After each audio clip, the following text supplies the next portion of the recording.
Funcionários Sira inclui indivíduo balum, o comando PNTEL no FFDTL, nebe salário máximo o dólar americano atus lima, haruka oan Sira representa o décimo subsídio dólar americano atus rua.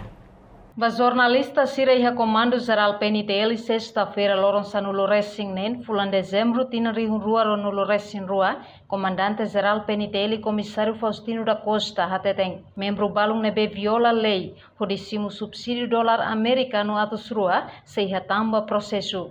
Decide buat nebe tur lei harus lah.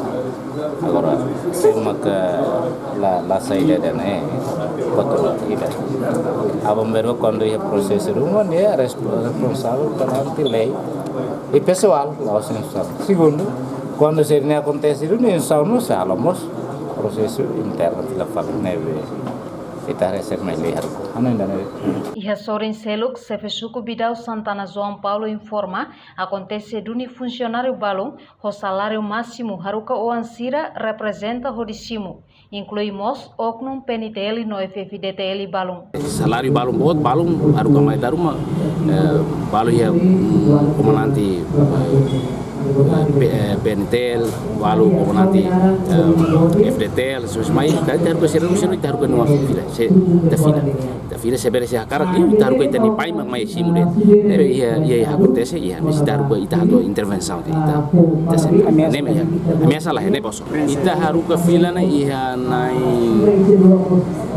naik nen, restune lama ini tapi silaten ia naik nasi, sohor saya ikut sembalung simu harga atama nai rua ini hatama simu hatama haula beletemi narang mais soke atau atente deta ne balon si parte tenenia hasam ia parte comissão ia turi ia parte verificação de transferência suas balon hasam ia salário bot itu sira ida itania parte nanti squad parte sequestranya ya continuenya for cooperação dia Sefesuku Bidau Santana João Paulo Mosdehang, durante pagamento subsídio fim do ano, lá e ameaça a autoridade Sira.